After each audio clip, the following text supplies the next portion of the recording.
आप सभी को प्रणाम। महाराष्ट्र राज्य हिंदी साहित्य अकादमी के 75 व्याख्यान की इस विशेष व्याख्यान श्रृंखला में मैं मनीष मिश्र आप सभी का स्वागत करता हूं।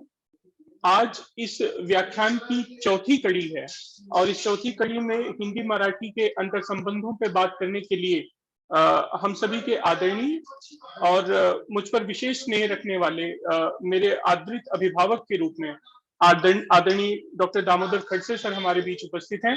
सर, मैं अकादमी की तरफ से आपको प्रणाम करता हूं। अकादमी के अनुरोध को आपने स्वीकार किया और आज हिंदी मराठी के अंतर संबंध पे बात करने के लिए सर हमारे बीच उपस्थित हैं। सर का परिचय हम सभी अच्छे से जानते हैं कि सर पूर्व सहायक महाप्रबंधक रहे। आपने एमए, एमएड और पीएचडी की शिक्षा हासिल की। आपके जो कथा संग्रह प्रकाशित हुए उसमें भटकते कोलंबस सन 1980, पार्टनर 1989, आखिर वह एक नदी थी 1990, जन्मांतर गाथा 1996, इस जंगल में 2008, आपके उपन्यासों में काला सूरज जो 1980 में प्रकाशित हुआ, भगदड़ 1996 में प्रकाशित हुआ, खंडित सूर्य 1996, कोलाहल 2006 और आपके जो कविता संग्रह प्रकाशित रहे उसमें अब वहां घोंसले हैं वर्ष 2009 में प्रकाशित हुआ, जीना चाहता है मेरा समय वर्ष 2006 में प्रकाशित हुआ, सन्नाटे में रोशनी 2008 में प्रकाशित हुई, तुम लिखी कविता वर्ष 2008 में प्रकाशित, यात्रा व भेंट वार्ताएं जिसमें जीवित सपनों का यात्री 1996, एक सागर और वर्ष 2008, राजभाषा विषयक राजभाषा प्रबंध संदर्भ व आयाम वर्ष 2000, व्यवहारिक अनुवाद वर्ष 2002, कार्यालयीन व व्यवहारिक हिंदी वर्ष 2002, हिंदी बैंकों में हिंदी विविध आयाम वर्ष 2008 समेत कितनी ही कृतियां सर की जो हैं प्रकाशित हैं। इनके साथ ही आपको जो अब भारत की तमाम संस्थाओं द्वारा समय समय पर आपके साहित्यिक अवदान के लिए आपको पुरस्कृत किया गया। साहित्य अकादमी से पुरस्कार भटकते कोलंबस के लिए भारत सरकार द्वारा 1983 में आपको मिला। मध्य प्रदेश साहित्य परिषद का आचार्य रामचंद्र शुक्ल पुरस्कार 1985 में आपको मिला। महाराष्ट्र हिंदी साहित्य अकादमी से प्रेमचंद पुरस्कार 1990 में आपको प्राप्त हुआ। राष्ट्रीय एकता पुरस्कार 1991, राष्ट्रीय साहित्य पुरस्कार 1992, महाराष्ट्र राज्य हिंदी अकादमी द्वारा प्रेमचंद पुरस्कार 1995, मध्य प्रदेश साहित्य परिषद भोपाल द्वारा राजेंद्र माथुर पुरस्कार 1996, माता कुसुम कुमारी अंतर्राष्ट्रीय पुरस्कार नजीबाबाद 1997।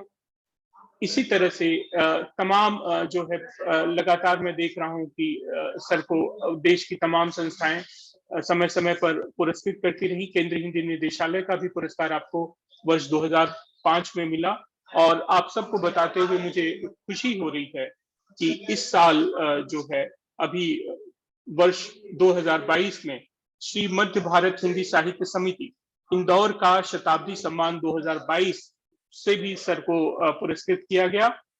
इस तरह की साहित्य सेवा, इस तरह की साहित्यिक यात्राएं हम सभी के ऊपर हमेशा अपना आशीर्वाद रखने वाले आदरणीय दामोदर खड़से सर हमारे बीच उपस्थित हैं। हिंदी और मराठी के अंतर संबंधों पर आज अपना यह व्याख्यान केंद्रित रखेंगे। मैं बड़े आदर और सम्मान के साथ सर को आमंत्रित करता हूं कि आप आएं और अपना व्याख्यान प्रस्तुत करें और उस व्याख्यान के रूप में हमें अपना आशीर्वाद दें। आदरणीय दामोदर खड़से सर। डॉक्टर मनीष मिश्र जी को बहुत बहुत धन्यवाद। उन्होंने बहुत लंबा परिचय दिया। दरअसल उनके साथ एक लंबा जुड़ाव रहा है और आज ये जो कार्यक्रम हो रहा है ये महाराष्ट्र राज्य हिंदी साहित्य अकादमी और अग्रवाल कॉलेज के संयुक्त तत्वावधान में ये संयोजन है। मैं सबसे पहले इन दोनों संस्थाओं का और विशेष रूप से डॉक्टर मनीष मिश्र जी का विशेष रूप से आभार व्यक्त करना चाहूँगा कि 75 वर्ष में 75 व्याख्यान में मुझे आपने शामिल किया और इस बहाने एक लंबे समय के बाद संपर्क भी हुआ और अच्छा भी लगता है आपकी संस्थाओं के साथ जुड़कर। विषय आज मुझे जो दिया गया है, हिंदी और मराठी का अंतर संबंध। ये बहुत अच्छी बात रही है कि महाराष्ट्र एक ऐसा प्रदेश रहा है जिसने अपनी मातृभाषा के साथ राष्ट्रभाषा को भी उतनी ही तीव्रता के साथ अपना लिया है।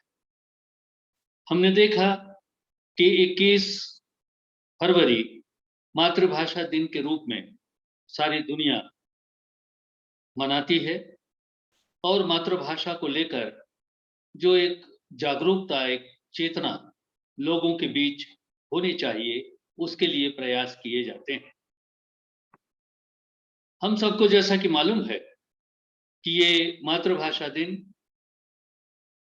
बंगाल में, विशेष रूप से बांग्लादेश में भाषा को लेकर जिस प्रकार आंदोलन हुए और जिस प्रकार एक दूसरी भाषा पश्चिमी पाकिस्तान से पूर्वी पाकिस्तान, तत्कालीन पूर्वी पाकिस्तान पर थोपी जा रही थी, उसका वहां के लोगों में जिस प्रकार का असंतोष था, उसके परिणाम स्वरूप बांग्ला भाषा ने विशेष रूप से आंदोलन किए और उनको यश मिला।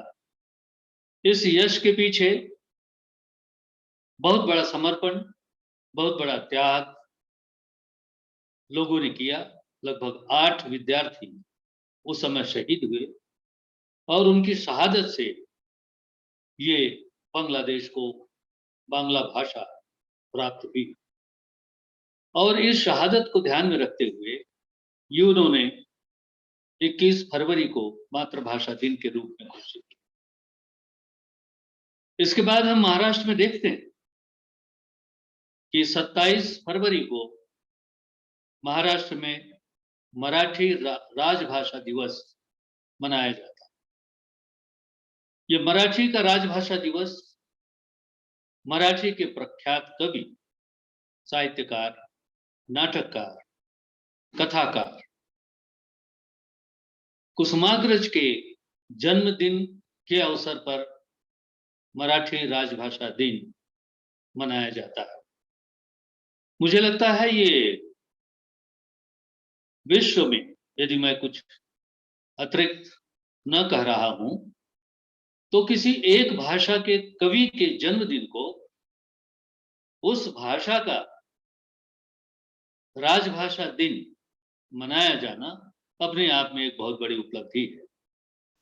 और इस उपलब्धि के माध्यम से मराठी को विकसित करने के लिए और उसको विशेष रूप से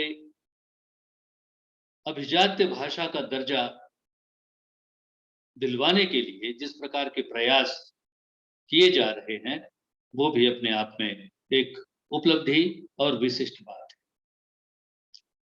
हम देखते हैं कि हिंदी और मराठी का जो आपसी संबंध है, उसके पीछे इतिहास जुड़ा हुआ है।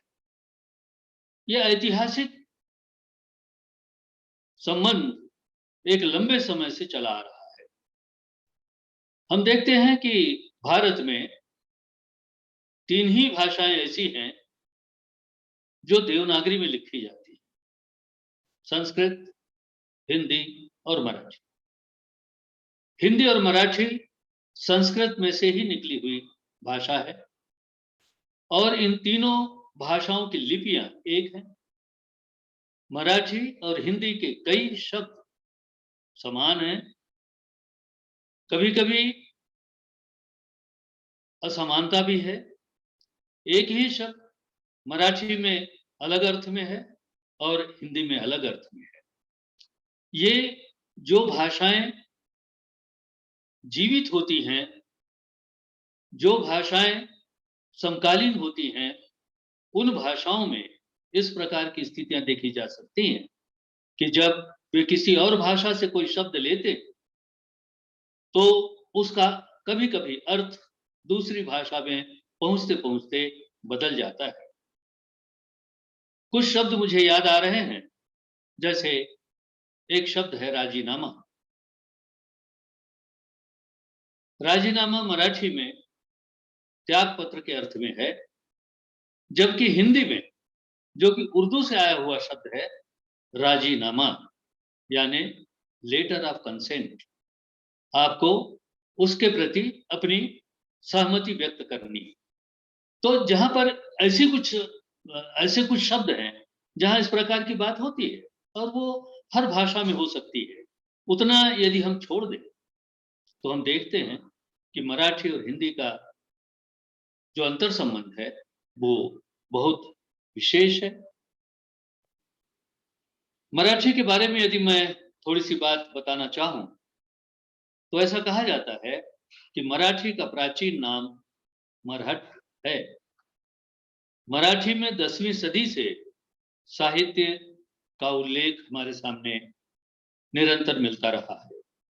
लीला चरित्र, ज्ञान देवी और विवेक सिंधु इसके प्रारंभिक ग्रंथ माने जाते हैं। इन प्रारंभिक ग्रंथों से हिंदी भाषा और साहित्य का निरंतर विकास होता रहा है। महाराष्ट्र में 13वीं सदी से महानुभाव वारकरी संप्रदाय मुख्य रूप से रहे, जो नाथ संप्रदाय से आए। दत्त और समर्थ संप्रदाय भी महाराष्ट्र में रहे। साथ ही शैव, वैष्णव, शाक्त, गणपत, चैतन्य, आनंद, नागेश, वटेश्वर पंथों का भी मराठी साहित्य पर प्रभाव आसानी से देखा जा सकता है। 13वीं सदी से 18वीं सदी तक नाथ संप्रदाय का प्रभाव रहा। मराठी को धर्म भाषा मानने वाले महानुभाव का मराठी साहित्य की दृष्टि से विशेष महत्व माना जाता है। इस पंथ के संस्थापक श्री चक्रधर का जीवन चरित्र अभिव्यक्त करने वाला लीला चरित्र, जो कि ईस्वी सन 1298 में मराठी का पहला ग्रंथ माना जाता है। यह यादवकालीन समाज को चित्रित करने वाला और मराठी भाषा का यथार्थ रूप व्यक्त करने वाला ग्रंथ है। और इसके बाद ज्ञानदेव ने जो क्रांति आध्यात्मिक रूप से महाराष्ट्र में की वह सर्वविदित है। उन्होंने 1290 में गीता का भाष्य प्रस्तुत किया और सामान्य लोगों तक मराठी भाषा के माध्यम से गीता का जो आध्यात्म पहलू है, जो भक्ति और आस्था का प्रतीक है, उसको उन्होंने मराठी में ज्ञानेश्वरी के रूप में सृजित किया, उसकी रचना की।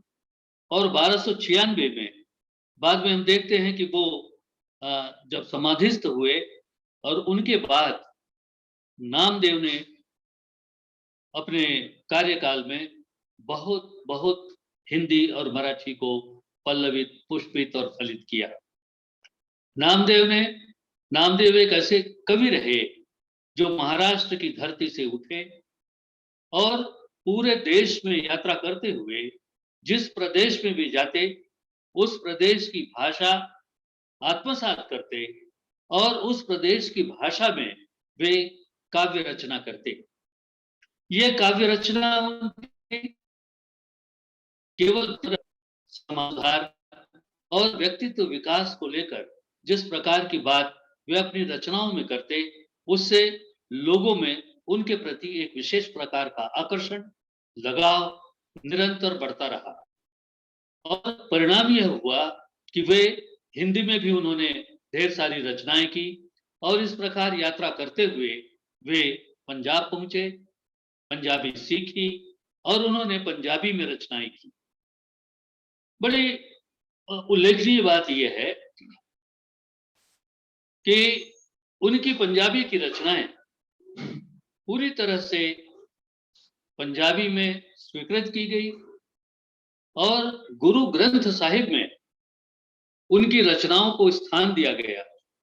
और वो एक प्रकार से ऐसा कहा जा सकता है कि वह सिर्फ केवल धर्म ग्रंथ ही नहीं बल्कि समाज सुधार और जीवन विकास के लिए इनका विशेष रूप से उपयोग इन रचनाओं के माध्यम से किया जाता रहा। गुरु ग्रंथ साहिब में उन रचनाओं को समाविष्ट किया गया। उन्होंने अपना अंतिम समय घुमान नामक एक गांव में व्यतीत किया। घुमान बहुत पहले से कोई गांव नहीं था। नामदेव उस स्थान पर बैठकर प्रवचन किया करते थे।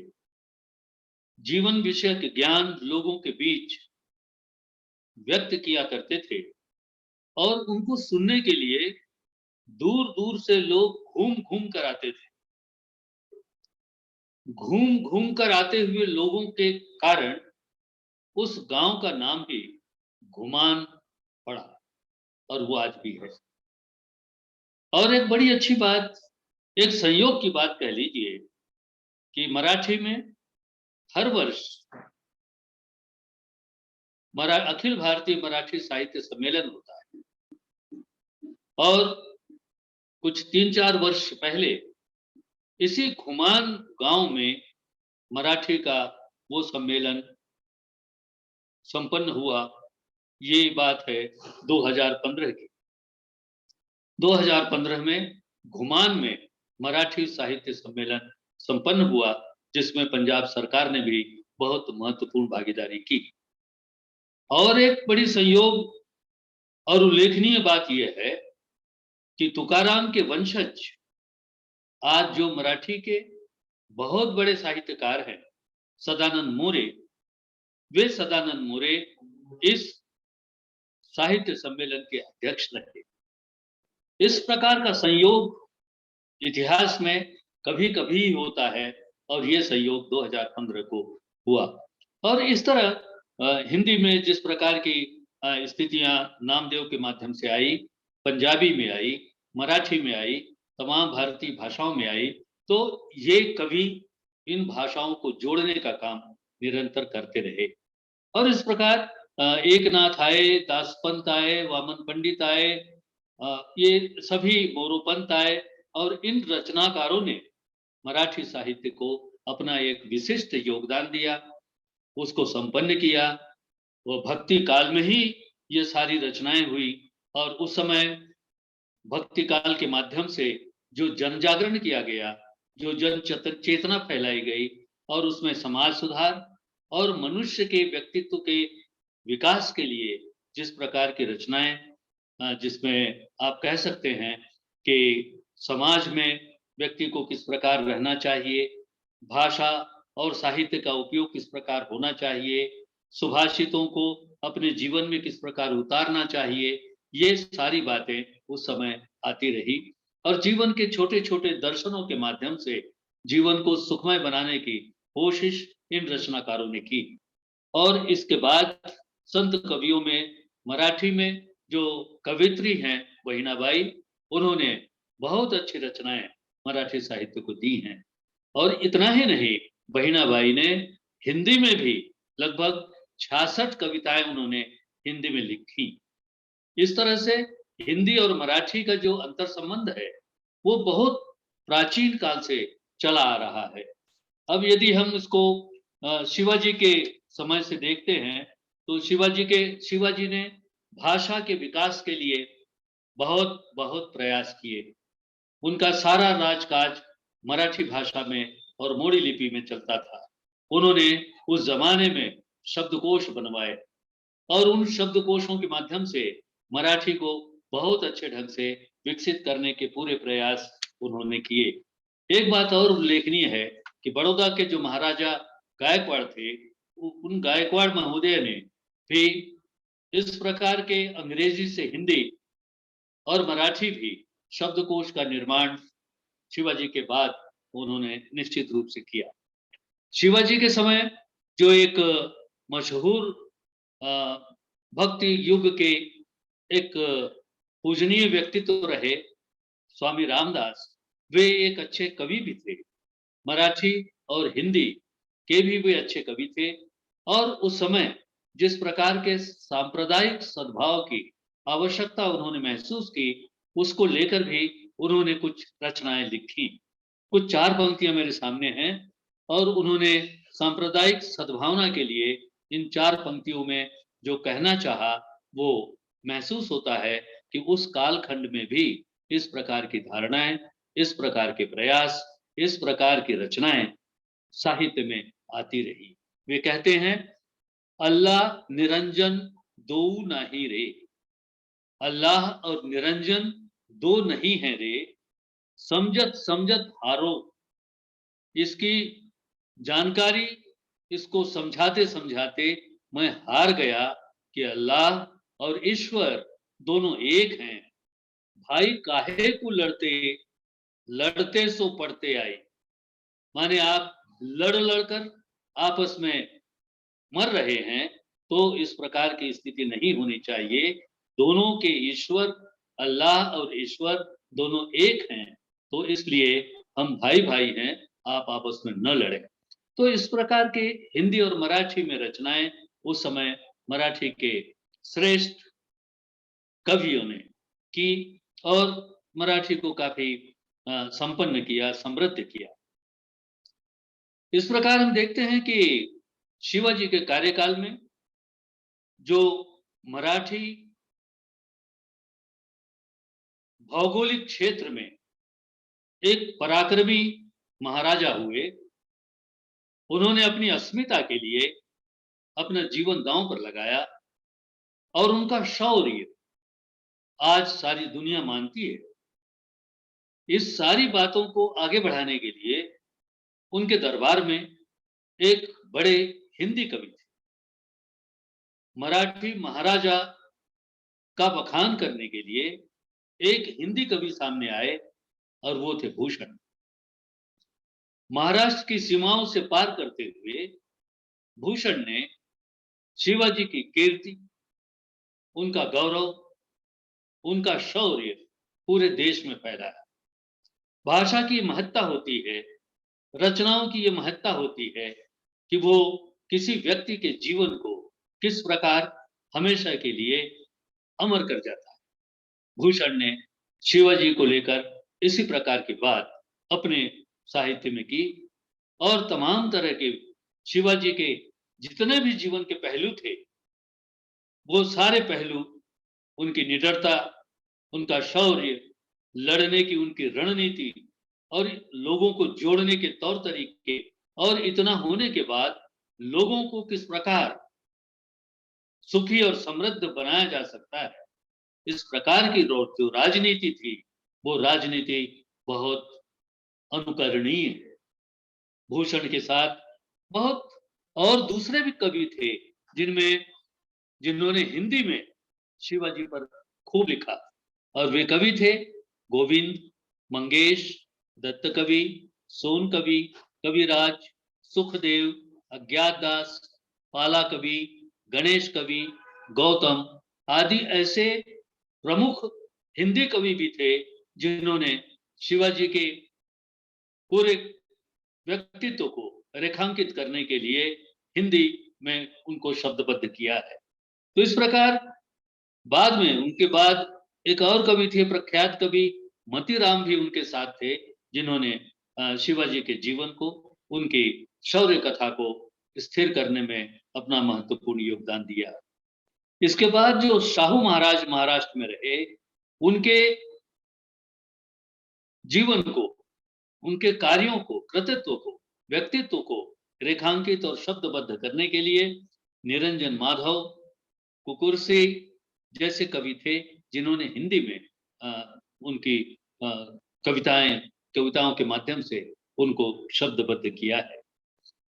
नागपुर के जो महाराजा थे राघोजी भोसले, वे भी मराठी कवियों और हिंदी कवियों को भी अपने साथ वे जोड़ कर रखते थे, और उनकी रचनाएं भी हिंदी मराठी में बहुत रही है।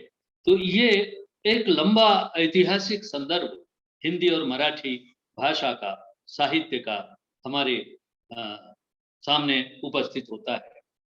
अब हम यदि तकनीकी रूप से देखते हैं तो महाराष्ट्र में मुद्रण का जो प्रारंभ है, जो अक्षरबद्ध हुआ मुद्रण के माध्यम से, मशीन के माध्यम से लिखा पढ़ी हुआ करती थी, लेकिन वो हाथ से लिखा जाता था। लेकिन ये 1822 में मुद्रण की शुरुआत मराठी में महाराष्ट्र में हुई। 15वीं सदी में हथकागज उपलब्ध हो चुका था, जिस पर 1597 से मोड़ी में लेख उपलब्ध हैं।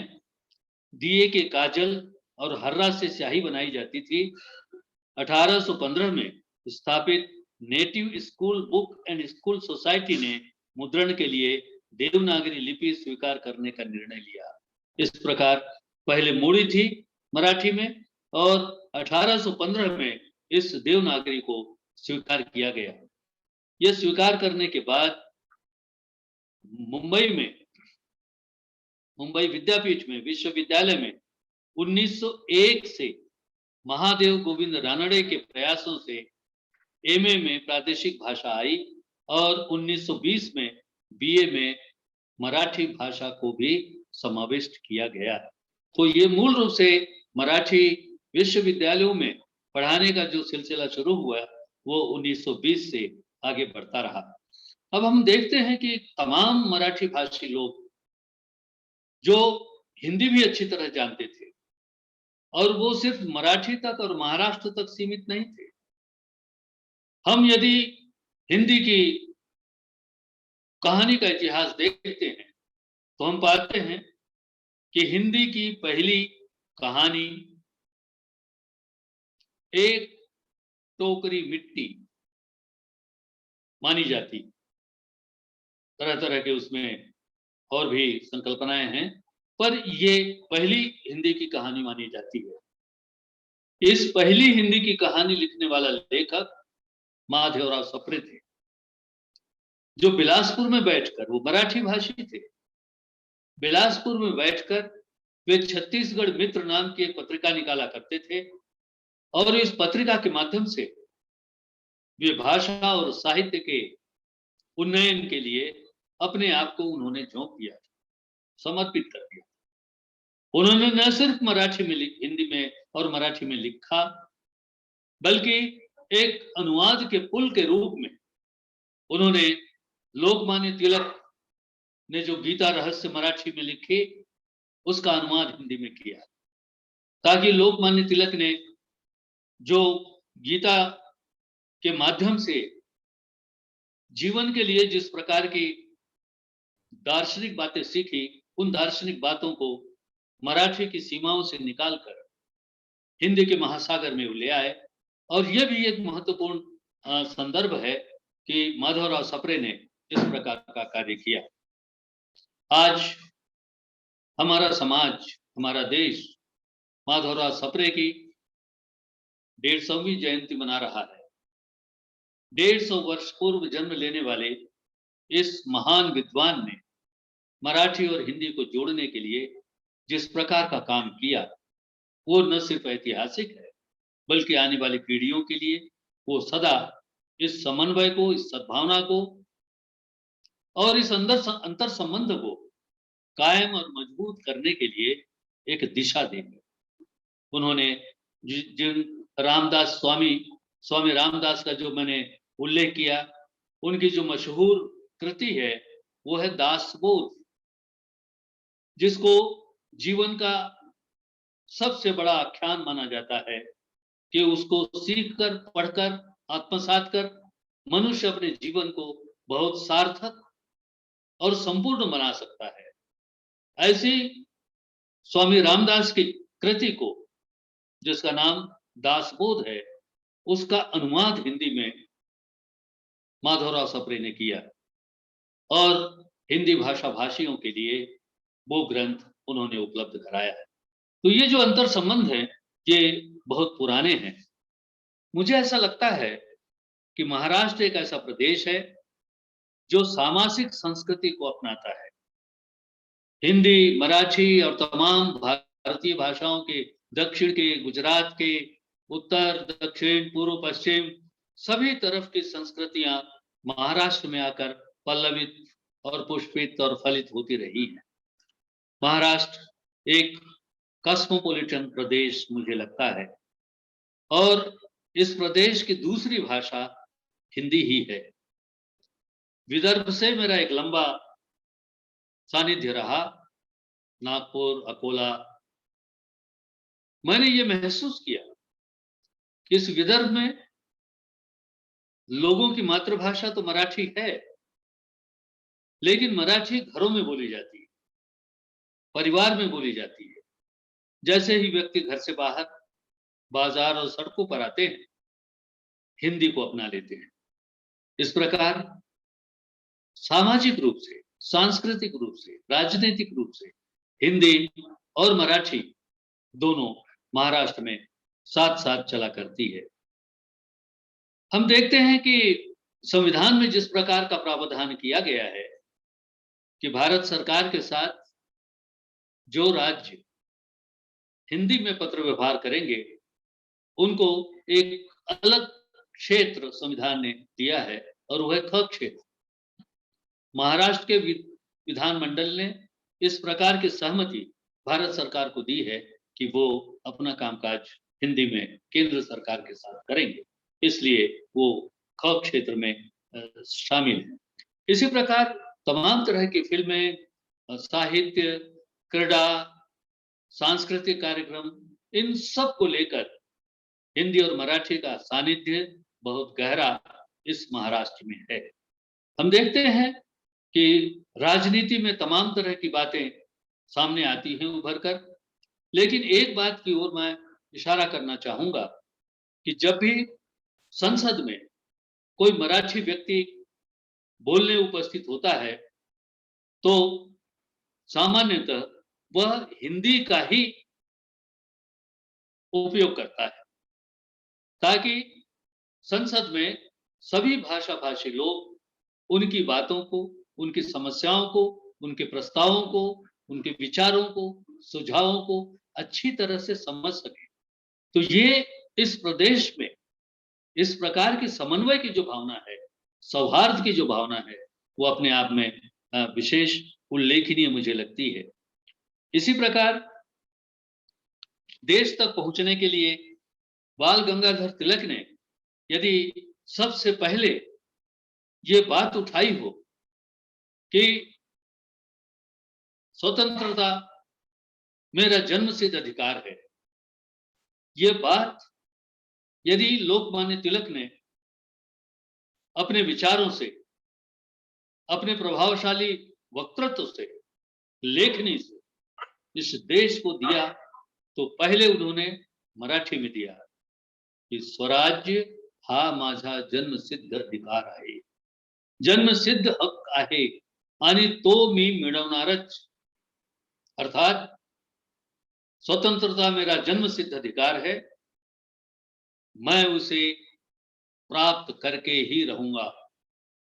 ये जो हुंकार तिलक ने भरी और गांधी जी ने जिस प्रकार हिंदी के लिए एक पूरे देश में माहौल बनाया और ये कहने की कोशिश की कि यदि इस देश को एकता के सूत्र में हमें बांधना है, हमें सब लोगों को एक साथ खड़े होना है, आजादी के आंदोलन में हमको काम करना है, तो केवल एक ही भाषा ऐसी है जो सबको एक सूत्र में जोड़ सकती है, और वो भाषा है हिंदी।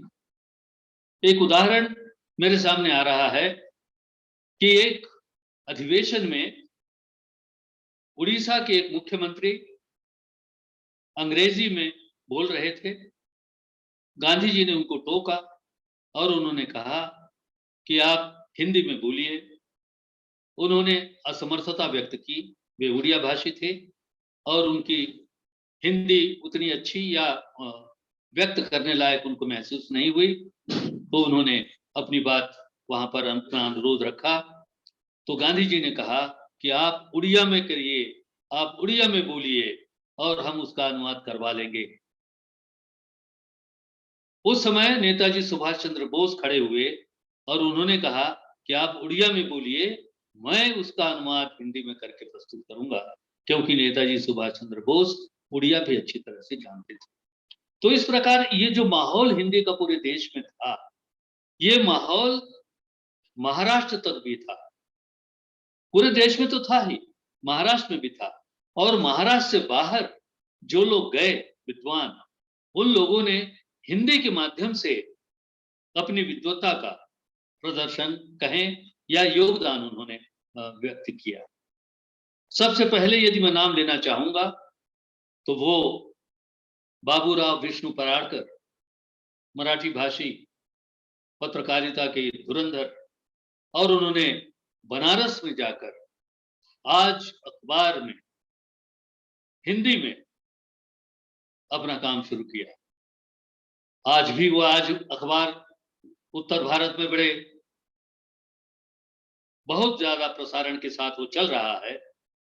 उसको उसकी बुनियाद रखने का काम, उसे विकसित करने का काम, उसे एक भाषा देने का काम बाबूराव विष्णु पराड़कर ने किया, जो मराठी भाषी, लेकिन उन्होंने सारा कामकाज पत्रकारिता का हिंदी में किया। राहुल बारपुते दूसरे ऐसे व्यक्ति हैं जो, ये अभी सद्य इतिहास है, बहुत ज्यादा दिन नहीं हुए। इंदौर, मालवा और मध्य प्रदेश का एक बहुत बड़ा लोकप्रिय और बहुप्रसारित प्रसारित पठित जो अखबार है नई दुनिया, उसका संपादन एक मराठी भाषी राहुल बारपुते ने किया। ये पत्रकारिता की बात हुई। साथ ही अनंत गोपाल शेवड़े नाम के एक बहुत बड़े पत्रकार संपादक रहे, जो मूल रूप से संपादक थे नागपुर पत्रिका के, अंग्रेजी पत्र नागपुर टाइम्स के। मराठी और अंग्रेजी इन दोनों मशहूर और उस इलाके के प्रसिद्ध पत्रों के संपादक थे अनंत गोपाल शेवड़े। लेकिन जब उनको अपनी बात रचना में कहनी होती, या जब वो सृजनात्मक कार्य कर रहे होते, उपन्यास लिख रहे होते, कहानियां लिख रहे होते, तो उसके लिए उन्होंने हिंदी को चुना और हिंदी के माध्यम से उन्होंने अपनी सारी बात उस समय की, जो हमारे लिए उपन्यासकार के रूप में आज भी वो उपन्यास उनके आज भी हमारे सामने है। एक और विशेष बात इसी सिलसिले में मैं करना चाहूंगा कि इसी शेवड़े जी ने महाराष्ट्र के तत्कालीन वित्त मंत्री मधुकर राव चौधरी, जो वर्धा की राष्ट्रभाषा प्रचार समिति के अध्यक्ष भी थे, के समन्वय से एक बहुत बड़ा आयोजन नागपुर में किया। उस आयोजन का नाम था विश्व हिंदी सम्मेलन।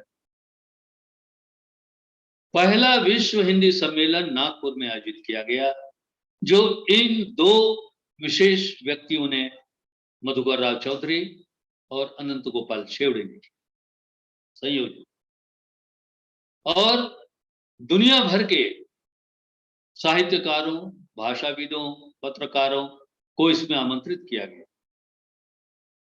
भारत की तत्कालीन प्रधानमंत्री श्रीमती इंदिरा गांधी और मॉरिशस के तत्कालीन राष्ट्रपति सर शिवसागर राम गुलाम की उपस्थिति में इस पहले विश्व हिंदी सम्मेलन का प्रारंभ हुआ। तो तारीख थी 10 जनवरी 1975। इसीलिए इस तारीख को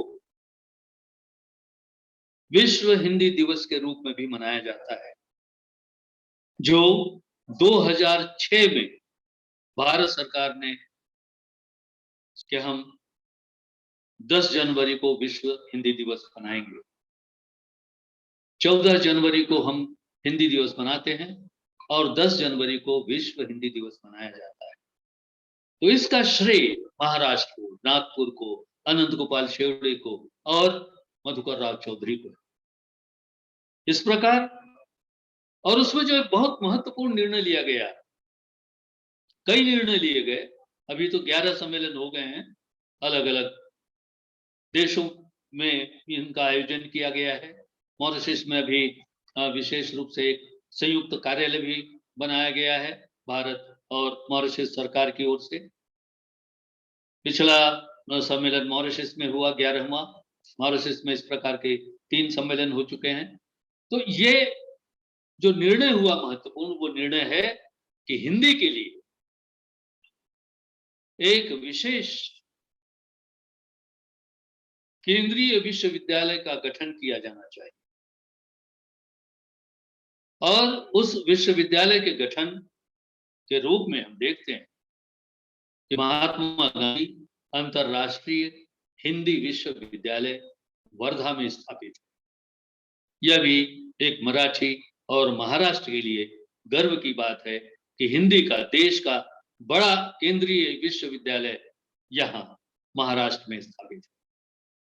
तो इस प्रकार इन दोनों भाषाओं का एक बड़ा ही अंतर संबंध बहुत गहरा है। एक और बात मैं उल्लेख करना चाहूंगा कि जब हम आजाद हुए, हमारा संविधान बना, संविधान लागू हुआ 1950 को, इसके बाद एक राजभाषा आयोग का गठन किया ताकि हिंदी के विकास, उसका उपयोग, दिनों दिन उसकी उन्नति के लिए एक सिफारिश आयोग द्वारा की जाए। फिर यहां पर कहूंगा कि यह एकमात्र संयोग नहीं था कि इस आयोग के अध्यक्ष एक मराठी व्यक्ति बाला साहेब खेर, बीजे खेर, वो इस राजभाषा आयोग के अध्यक्ष बनाए गए। और इसमें और एक व्यक्ति महाराष्ट्र के जोड़े गए सदस्य के रूप में, वो है गोपनेने। इन 2 व्यक्ति उस पूरे आयोग प्रकार की सिफारिश दी, उसके आधार पर देश में हिंदी के प्रचार प्रसार के लिए बहुत से नए मुद्दे, बहुत सारे नए सुझाव, बहुत सारे नए नियम भी बाद में बने, धाराएं आई और बड़े अच्छे ढंग से उसका कामकाज आगे चलता रहा। गोपनेने ने और एक जो बहुत बड़ा काम किया है, जिसका उल्लेख इस अवसर पर होना चाहिए, उनका ज्यादा जीवन बनारस में कटा था। वो हिंदी और मराठी के प्रकांड पंडित थे। उन्होंने अपना जीवन इस विषय को, इस समन्वय के विषय को उसको अर्पित किया। बाद में उनको महसूस हुआ कि जब हम अनुवाद करते हैं तो मराठी के कई शब्द या हिंदी के कई शब्द मराठी में ले जाते समय अनुवादक को बहुत संघर्ष करना पड़ता है। उन्होंने श्रीपाद जोशी के साथ मिलकर एक वृहद शब्दकोश का निर्माण किया है। ये वृहद शब्दकोश है मराठी हिंदी शब्दकोश और हिंदी मराठी शब्दकोश दोनों। इन शब्दकोशों के कामकाज और दोनों के बीच अनुवाद का पुल स्थापित करने में बहुत बहुत मदद हुई है।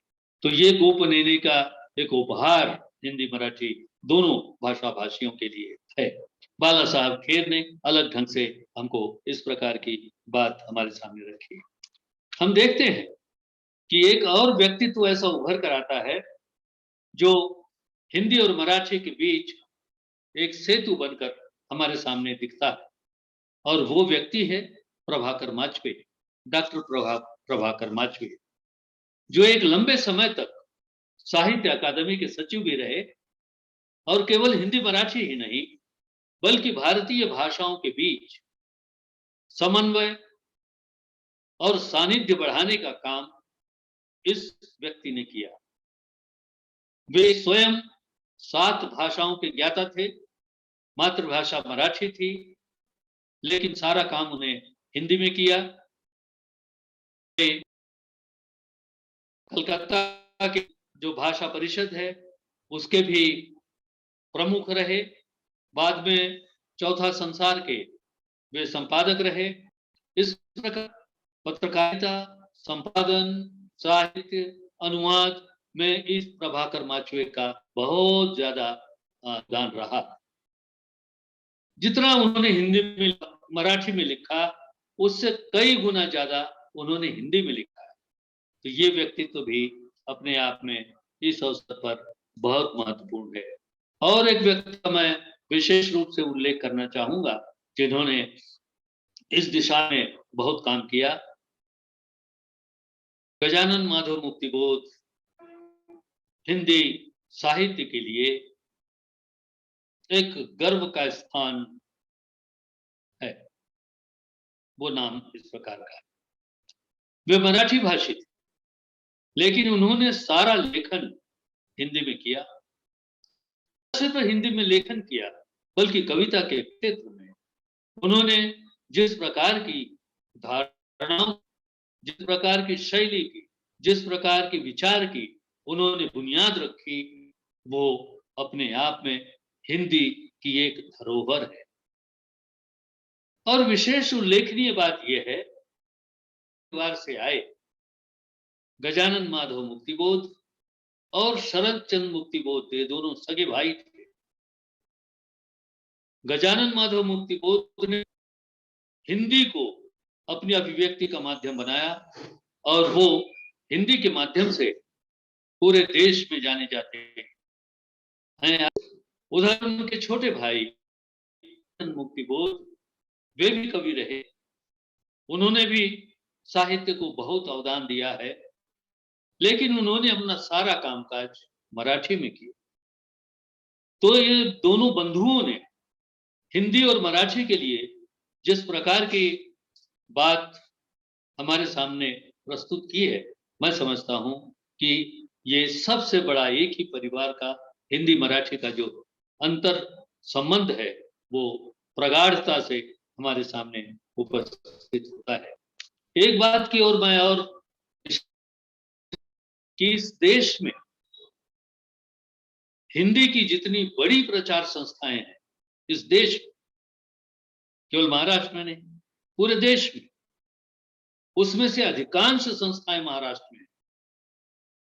सबसे बड़ी संस्था है राष्ट्रभाषा प्रचार समिति वर्धा, जिसका न सिर्फ देश में चारों तरफ शाखाएं हैं बल्कि विदेशों में भी, जिसकी स्थापना महात्मा गांधी ने की। ये एक महत्वपूर्ण संस्था महाराष्ट्र में है, वर्धा स्थित। दूसरी संस्था महाराष्ट्र राष्ट्रभाषा सभा, इसकी स्थापना भी महात्मा गांधी जी ने की और ये पुणे में स्थित है। इसका काम भी केवल महाराष्ट्र में नहीं, महाराष्ट्र के बाहर भी इनका कामकाज चलता है। तो ये दो बड़ी संस्थाएं महाराष्ट्र में हैं। इनके अलावा मुंबई हिंदी विद्यापीठ है, हिंदुस्तानी प्रचार सभा मुंबई है, हिंदी प्रचार सभा मुंबई है, विदर्भ हिंदी साहित्य सम्मेलन नागपुर है और इसके अलावा महाराष्ट्र सरकार की महाराष्ट्र राज्य हिंदी साहित्य अकादमी का गठन 1982 में किया गया और उसके पहले अध्यक्ष तत्कालीन मंत्री हिंदी के पुरोधा, बहुत अच्छे गीतकार, भाषाविद, समाजसेवी और राजनीति में भी दखल रखने वाले डॉक्टर राम मनोहर त्रिपाठी, जो एक संपादक भी रहे नवभारत टाइम्स के, उन्होंने इसका दायित्व लिया और वे इस महाराष्ट्र राज्य हिंदी साहित्य अकादमी के पहले अध्यक्ष बने। इस अकादमी के माध्यम से भी हम देखते हैं कि पूरे राज्य में विभिन्न स्थानों पर कार्यक्रम आयोजित किए जाते हैं। हिंदी के प्रचार प्रसार के लिए तमाम तरह की गतिविधियां की जाती हैं, प्रोत्साहन दिया जाता है, प्रकाशन दिया जाता है, प्रकाशन के लिए मदद दी जाती है और हम उन्हीं के तत्वावधान में आज यह बात भी कर रहे हैं। ये महाराष्ट्र हिंदी साहित्य अकादमी के सौजन्य से ही ये काम कर रहे हैं। यदि हम अभी आज की बात करें, आज हिंदी और मराठी के बीच अनुवाद के माध्यम से जिस प्रकार की स्थिति पूरे देश में है, मराठी साहित्यकारों को यदि देश में जाना जाता है वो हिंदी के माध्यम से जाना जाता है, अनुवाद के माध्यम से जाना जाता है। विजय तेंदुलकर का एक भी नाटक ऐसा नहीं है जिस नाटक का हिंदी में अनुवाद न हुआ हो। और मैं ये महसूस करता हूं कि हिंदी केवल एक भाषा नहीं है, हिंदी एक केंद्र बिंदु है। हिंदी एक ऐसा केंद्र है जिस केंद्र में आकर भारत की क्षेत्रीय भाषाएं न सिर्फ अखिल भारतीय होती हैं, बल्कि वे दूसरी क्षेत्रीय भाषाओं में जाने में सरलता, सहजता और स्वाभाविकता का अनुभव करती हैं। विजय तेंदुलकर पूरे देश में प्रख्यात नाटककार हैं और उनके नाटक न केवल मराठी हिंदी में बल्कि भारतीय भाषाओं में मंचित होते रहे। ऐसे व्यक्ति को हिंदी में लाने का काम बहुत सारे नाटककारों ने, अनुवादकों ने, साहित्यकारों ने किया है। वसंत देव ने भी इसमें महत्वपूर्ण भूमिका अदा की है। उन्होंने स्वयं भी नाटक लिखे हैं। उन्होंने मराठी के ढेर सारे पुस्तकों का, कृतियों का, ग्रंथों का अनुवाद किया है। इस प्रकार एक समन्वय स्थापित किया गया है। आज यदि प्रेमचंद, निर्मल वर्मा, जैनेन्द्र कुमार, मन्नू भंडारी, चित्रा मुदगल, मोहन राकेश, धर्मवीर भारती, कमलेश्वर, इन लेखकों को मराठी के माध्यम से यदि जानते हैं, राजेश जोशी, उदय प्रकाश, सूर्यकांत नागर, बलराम, इन लोगों को यदि हम मराठी में जान रहे हैं तो ये अनुवादकों के का योगदान है।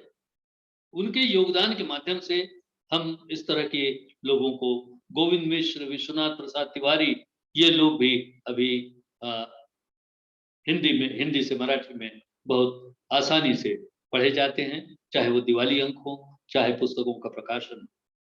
इस काम में जो लोग लगे हैं, इनका उल्लेख करना भी बहुत जरूरी है। मैं बहुत पहले एक पद्माकर जोशी नाम के सज्जन से मिला था और बाद में उन पर लिखा भी मैंने। उस समय उन्होंने, अभी तो पता नहीं, लेकिन उनकी आयु उस समय 50 वर्ष की थी और उस 50 वर्ष की आयु में उन्होंने हिंदी की 50 पुस्तकों का मराठी अनुवाद किया था। और कमलेश्वर के कितने पाकिस्तान सहित 6 पुस्तकों का अनुवाद उन्होंने मराठी में किया था और उसके विमोचन के अवसर पर कमलेश्वर पूना में आए थे।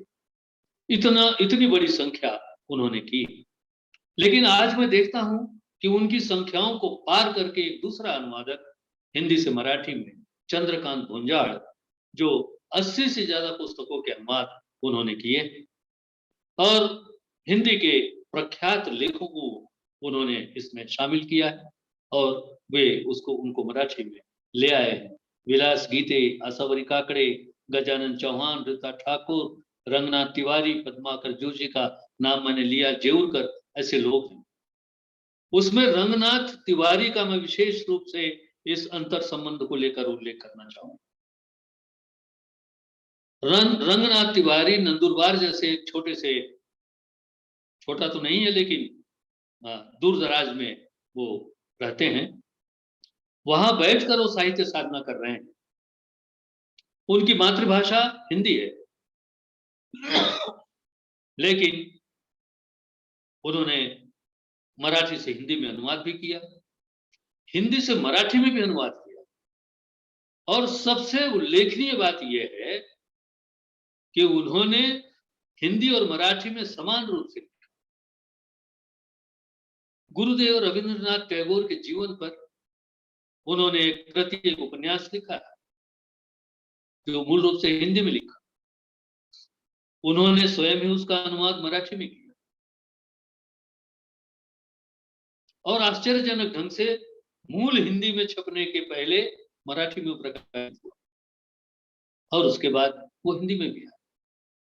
तो ऐसे व्यक्तित्व भी हमारे बीच हैं जिन्होंने अनुवाद के माध्यम से स्वयं इसको अच्छी तरह से विकसित किया है। सॉरी।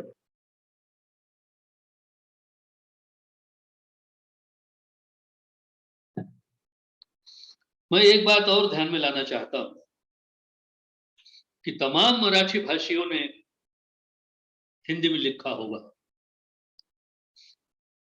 क्योंकि हिंदी राष्ट्रभाषा है, दूर दराज तक उसकी पहुंच है और वातावरण है महाराष्ट्र में हिंदी का, और उससे प्रेरित होकर मराठी भाषी लेखक हिंदी में लिखते हैं। विशेष उल्लेखनीय यह भी है, जिसमें मैंने रंगनाथ तिवारी का उल्लेख किया, कि वे हिंदी भाषी फिर भी मराठी में लिखा। वो अकेले नहीं है, और बड़े लेखक मराठी के हैं जिनकी मातृभाषा हिंदी है, जिनमें अम्बरीश मिश्र, वो पूरी तरह से अपना काम सारा मराठी में करते हैं, सारी कृतियां उनकी मराठी में हैं, अनुवाद भी उन्होंने मराठी में किए हैं। के.जे. पुरोहित एक बहुत बड़े कथाकार हैं मराठी के, हिंदी में उन्होंने कुछ नहीं लिखा, वे शांताराम नाम से मराठी में लिखते रहे हैं, लेकिन उनकी मातृभाषा हिंदी है। रमेश मंत्री, जिनकी मातृभाषा हिंदी रही, लेकिन उनका सारा काम विशेष रूप से व्यंग, हास्य, विनोद को लेकर उन्होंने जिस प्रकार के ग्रंथ मराठी को दिए, वे मराठी साहित्य की अमूल्य निधि के रूप में। उनके अलावा शंकर सारडा नाम के एक हिंदी भाषी व्यक्ति रहे, जो मराठी के प्रख्यात आलोचक के रूप में भी उनका नाम लिया जाता है। तो हम इस प्रकार देखते हैं कि न सिर्फ हिंदी को आगे बढ़ाने के लिए मराठी भाषियों ने योगदान दिया, बल्कि हिंदी भाषियों ने भी मराठी को विकसित करने के लिए साहित्य के तमाम अलग अलग क्षेत्रों में उसको पल्लवित करने के लिए उन्होंने अपना योगदान दिया। तो ये बड़ी महत्वपूर्ण बात है। और एक बात का उल्लेख यहाँ किए बिना मेरी बात पूरी नहीं हो पा रही है। एक औरंगाबाद में पठान, यदि धर्म की बात करें तो वे मुसलमान हैं, लेकिन वे ज्ञानेश्वरी पर प्रवचन करते हैं मराठी में, और उनके प्रवचन सुनने के लिए लोग दूर दूर से आते हैं। उन्होंने अपना सारा लेखन मराठी में किया, उनकी भाषा उर्दू या हिंदी हो, लेकिन लेखन उन्होंने सारा मराठी में किया। वे कीर्तन करते हैं और मराठी के साहित्य सम्मेलन की अध्यक्षता भी उन्होंने की। तो इस प्रकार भाषा को लेकर, हिंदी मराठी के अंतर संबंध और सानिध्य को लेकर हम देखते हैं कि महाराष्ट्र में इस प्रकार की बात बहुत तेजी से हमारे सामने उपस्थित होती है। मैं एक उदाहरण देना चाहूंगा। यह उदाहरण शिवाजी सावंत ने मुझे सुनाया था। ये भी भाषा के सानिध्य को लेकर मुझे लगता है एक बहुत बड़ी उपलब्धि साहित्य की है, भाषा की भी है। करगिल का युद्ध समाप्त होने के बाद शिवाजी सावंत करगिल के मोर्चे पर गए, करगिल सीमा पर गए। आपने यदि शिवाजी सावंत का फोटो कभी देखा होगा तो आप पाएंगे कि वे स्वयं, उनका जो परिधान है वो फौजी की तरह लगता है, टोपी उसी तरह के पहनते थे, उनका पहनावा उसी तरह का हुआ करता था, मूछें उसी तरह की थी, आवाज में उसी प्रकार का आवाहन और हुंकार हुआ करती थी। वो गए करगिल की सीमा पर। वहां जाने के बाद सैनिकों के साथ उन्होंने वार्तालाप किया। उन्होंने बहुत निजी बातें पूछी सैनिकों से कि आपको कभी घर की याद नहीं आती? इस बियाबान में, इस अंधेरे जंगलों में, इस बर्फीले मैदानों में, बर्फ में, ठंड में कभी कभी ऊब नहीं होती आपको? गोलियों से डरने की तो बात थी ही नहीं, क्योंकि वो सैनिक थे, डर का तो नामो निशान नहीं था।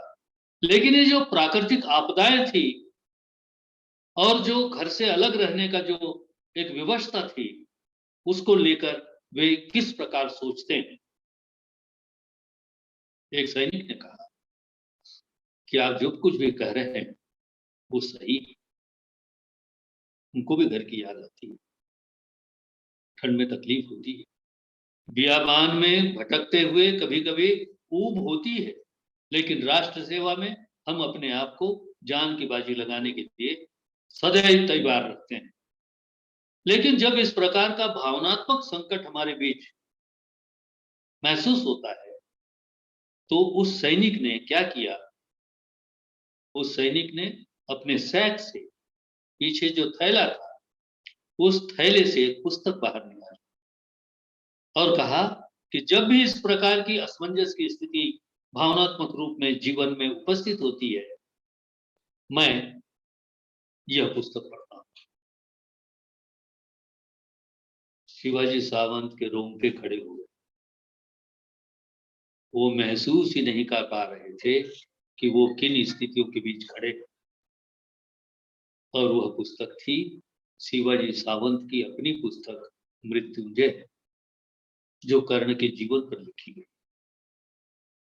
तो ये भाषा और साहित्य का चमत्कार है। आज 13-14 भाषाओं में मृत्युंजय का अनुवाद हो चुका है। अकेले हिंदी में ही 40 से ज्यादा उसके संस्करण निकल चुके हैं। तो ये भाषा के समन्वय के कारण, भाषा के अंतर संबंध के कारण, भाषा के परस्पर सानिध्य के कारण संभव हो सका कि शिवाजी सावंत का मृत्युंजय एक सैनिक को मृत्यु पर विजय पाने के लिए प्रेरित कर रहा है। तो ये हिंदी और मराठी का संबंध है। और दिलीप चित्रे, भालचंद्र नेमाड़े, जिनका हिंदू, जिन पर ज्ञानपीठ मिला, वो हिंदी अनुवाद थोरात ने किया है, गोरख थोरात ने। गंगाधर गाडगिल, भारत शासने, जो भी मराठी साहित्य सम्मेलन के अध्यक्ष हैं। अनिल गांधी, दया पवार, नामदेव ढसाल, जयवंत दलवी, कुसुमाग्रज, नारायण सुर्वे, अभिराम भड़कमकर, दया पवार, करण दीकर, शरण कुमार लिम्बाड़े जैसे कितने ही ऐसे लेखक हैं जो अनुवाद के माध्यम से हिंदी में प्रवेश कर गए हैं पूरी तरह से, और हिंदी के माध्यम से तमाम भारतीय भाषाओं में उनका अनुवाद हो रहा है। एक दया पवार की आत्मकथा का अनुवाद करने का अवसर मिला था। जिस वर्ष ये अनुवाद प्रकाशित हुआ तो हिंदी में एक प्रकार का तहलका मच गया कि इस प्रकार का जीवन भी हो सकता है। जीवन तो इस प्रकार के कई हो सकते हैं, लेकिन इस जीवन को बयान करने वाला कोई लेखक यदि शब्दों के माध्यम से दूसरों की संवेदनाओं को छूता है तो उसका मूल्य दुगुना हो जाता है। अनुभूति अपने आप में हर व्यक्ति के पास होती है, पर उस अनुभूति को अभिव्यक्ति का माध्यम मिल जाए तो वो सामाजिक वस्तु हो जाती है, सांस्कृतिक हो जाती है। जैसी उनकी आत्मकथा हिंदी में आई, एक वर्ष 7 भारतीय भाषाओं में उस पुस्तक का अनुवाद हुआ, अंग्रेजी समेत। और कुछ ही वर्षों में उस लेखक दया पवार को पद्मश्री मिली। पद्मश्री मिलने के बाद उन्होंने कहा कि इस पद्मश्री के सम्मान में इस खाकसार का भी हाथ रहा कि उसने उसका अनुवाद हिंदी में किया, और इसलिए उन्होंने कहा कि आपने मुझे मराठी की झील से निकालकर हिंदी के महासागर में पहुंचाया। हिंदी में वो ताकत है कि वो किसी भी क्षेत्रीय भाषा को यदि स्पर्श करती है तो वो अखिल भारतीय हो जाती है, चाहे वो साहित्य हो, कला हो, फिल्म हो और दीगर कोई चीज हो जो भाषा के माध्यम से होती है। आज हम देखते हैं कि तमाम दक्षिण की फिल्में हिंदी में उतनी ही गर्व के साथ चल रही हैं जितनी वो अपनी भाषा में चल रही। पुष्पा नाम की फिल्में भी आई, हम देखते हैं कि उसका दर्शक उस भाषा तक सीमित नहीं रहा, हिंदी में आकर वो अखिल भारतीय हो गई। तो ये महत्वपूर्ण बात मुझे लगता है। एक दो लोगों के नाम का उल्लेख यदि मैं न करूं तो मेरी धृष्टता होगी। मराठी से हिंदी में लाने में प्रकाश भातंब्रेकर ने, निशिकांत ठकार ने, सुनील देवधर ने, सूर्य नारायण रणसुभे ने, आनंद प्रकाश दीक्षित, रामजी तिवारी, ऐसे कितने ही लोग हैं जिन्होंने मराठी के ग्रंथों को हिंदी में उल्लेख आए। चंद्रकांत खोत के बिंब प्रतिबिंब का अनुवाद रमेश यादव ने किया और वो भी एक महत्वपूर्ण पुस्तक रही है। तो इस प्रकार मुझे ऐसा लगता है कि मराठी दक्षिण और उत्तर को जोड़ने वाली एक भाषा है और बहुत सारे दक्षिण की भाषाएं मराठी में अनुदित होकर आती हैं और उसका अनुवाद हिंदी और तमाम दूसरी भाषाओं में जाता है। आज हम देखते हैं कि जब मराठी का साहित्य सम्मेलन होता है तो उस साहित्य सम्मेलन में मुझे याद है कि कुछ वर्ष पूर्व पूना में वो साहित्य सम्मेलन हुआ था और उस साहित्य सम्मेलन में 3 दिन में 400 करोड़ की पुस्तकें, 600 करोड़ की पुस्तकों की बिक्री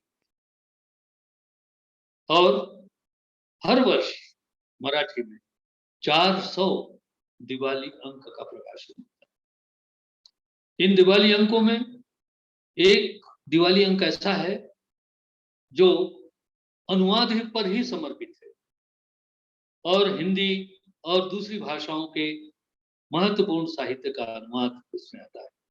दूसरी पत्रिकाओं में भी अनुदित साहित्य निरंतर रूप से आ रहा है। आज महाराष्ट्र में देखते हैं हम कि कितनी हिंदी पत्रिकाएं निकलती हैं। मराठी की तो ढेर सारी है जो सहज भी है, लेकिन हिंदी की पत्रिकाओं में नवनीत, कथा बिंब, चिंतन दिशा, काव्या, शब्द श्रेष्ठ, विवेक, हिंदुस्तानी जुबान, संचारिका, समिति संवाद, राष्ट्रभाषा, राष्ट्रवाणी, प्रक्षेप, पूर्णा, जनभाषा, सृजन संदर्भ, संयोग साहित्य, ऐसे कितनी ही पत्र पत्रिकाएं, अखबार तो खैर काफी हैं, लेकिन ये पत्रिकाएं भी महाराष्ट्र से हिंदी में निकल रही हैं। और ये जो महाराष्ट्र में वर्धा में जो महात्मा गांधी अंतर्राष्ट्रीय हिंदी विश्वविद्यालय की स्थापना की गई, वहां से बहुत अच्छी पत्रिका, एक बहुवचन भी निकलती है और एक समीक्षा की पुस्तक वार्ता भी निकलती है। इस प्रकार ये अनुबंध, दोनों भाषाओं के बीच का जो अनुबंध है, ये बहुत महत्वपूर्ण है और बहुत ऐतिहासिक होने के साथ साथ भविष्य की भी बहुत सारी आशाएं, आकांक्षाएं, उम्मीदें लेकर ये आगे बढ़ रही है। आज इस अवसर पर मुझे आप लोगों के साथ कुछ बात कहने का अवसर मिला, ये मेरा सौभाग्य है। एक बात छूट गई, वो ये कि अधिकांश फिल्में महाराष्ट्र में बन रही, मुंबई में बन रही और इन फिल्मों में मराठी के तमाम कलाकार, मराठी के निर्देशक, मराठी के लेखक संलग्न है, संगीतकार संलग्न है, गायिका लता मंगेशकर जैसी गायिका इसमें जुड़ी रही। तो ये योगदान फिल्मों के माध्यम से, सीरियल्स के माध्यम से हमें दिखाई देता है। मंचों की यदि बात करें, मैंने विजय तेंदुलकर के अकेले की बात की, लेकिन मैं देखता हूं कि मोहन राकेश का एक नाटक आषाढ़ का एक दिन एक लंबे समय तक मराठी मंचों पर रहा और एक व्यावसायिक तौर पर टिकट लगाकर, केवल प्रायोगिक तौर पर नहीं बल्कि व्यावसायिक रूप से इस नाटक ने मराठी दर्शकों को झकझोर, और ऐसे कई नाटक हैं जिन्होंने मराठी से हिंदी में गए और हिंदी से मराठी में भी आए और एक दूसरे की संस्कृति को, एक दूसरे की स्थिति को समझने का उन्होंने पूरी तरह से काम किया। आज इस बाजारवाद और वैश्वीकरण के युग में इस प्रकार के सारी बातें, व्यवसाय अपनी जगह है, लेकिन फिर भी भाषा को लेकर जिस प्रकार की बात आ रही है वो बड़ा बहुत सुखद है। और हिंदी और मराठी के बीच का ये अंतर संबंध प्रगाढ़ तो है ही, और मुझे लगता है भविष्य में भी हमारी दोनों भाषाओं की आशाओं और आकांक्षाओं को वो विकसित करती रहेंगी। और दोनों सगी बहनों की तरह है, दोनों का रंग रूप एक है, दोनों का व्याकरण एक है। कुछ अपवाद दोनों भाषाओं में होते हैं, उनको यदि छोड़ दें तो दोनों का जो समन्वय है, दोनों में जो सहधर्मिता है, वो बहुत उल्लेखनीय और विशिष्ट है। मैं फिर एक बार महाराष्ट्र राज्य हिंदी साहित्य अकादमी और अग्रवाल महाविद्यालय कल्याण का आभारी हूँ कि आप लोगों के बीच मुझे आने का अवसर दिया। मनीष मिश्र के बारे में कुछ कहना इस अवसर पर ऐसा लगेगा कि उनका सानिध्य इसलिए मैं कह रहा हूँ, लेकिन जिस तरह का संयोजन, कार्यक्रम की रूपरेखा और जिस प्रकार का समर्पण साहित्य को लेकर उनके मन में है, और उनके व्यक्तित्व में एक प्रकार की जो सहजता है जो लोगों को जोड़ती है, वो सबसे बड़ी उपलब्धि मैं महसूस करता हूँ। विद्वत्ता के साथ यदि सहजता आ जाए तो मुझे लगता है व्यक्तित्व बहुत निखर कर सामने आता है। मनीष मन के ईश हैं और मिश्र है, तो उनमें हिंदी और मराठी के का जो मिश्रण है वो अद्भुत है।